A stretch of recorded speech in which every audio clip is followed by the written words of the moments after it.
ভারতীয় সঙ্গীত জগতের এক উজ্জ্বল নক্ষত্র কিংবদন্তি গায়িকা আশা ভোসলে আর নেই।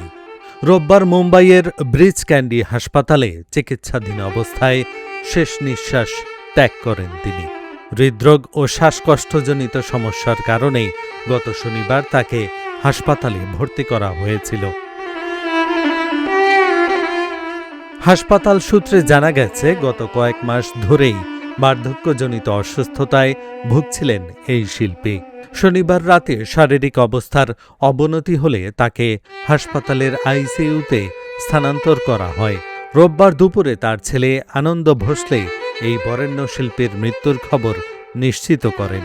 আগামীকাল সোমবার তার শেষকৃত্য সম্পন্ন হবে। ভারতীয় চলচ্চিত্র ইতিহাসে অন্যতম সফল ও জনপ্রিয় গায়িকা আশা ভোসলে ১৯৩৩ সালে সঙ্গীত অনুরাগী মঙ্গেশকর পরিবারে জন্মগ্রহণ করেন। মাত্র ৯ বছর বয়স থেকেই পেশাদার গান গাওয়া শুরু করেন তিনি। ১৯৪৩ সালে চলচ্চিত্রে প্রথম গান রেকর্ড করার পর ১৯৫০-এর দশকেই বলিউডে নিজের শক্ত অবস্থান তৈরি করে নেন।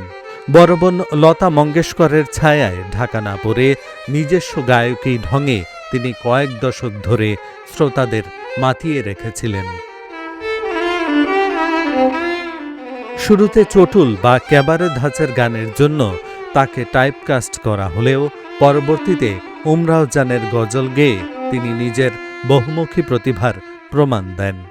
দীর্ঘ ক্যারিয়ারে তিনি ৭ বার ফিল্মফেয়ার সেরা নেপথ্য গায়িকার পুরস্কার এবং ২ বার জাতীয় চলচ্চিত্র পুরস্কার অর্জন করেন। উমরাও জান ছবির দিল চিজ ক্যা হ্যায় এবং ইজ্জত ছবির মেরা কুছ সামান গানের জন্য তিনি জাতীয় স্বীকৃতি লাভ করেন।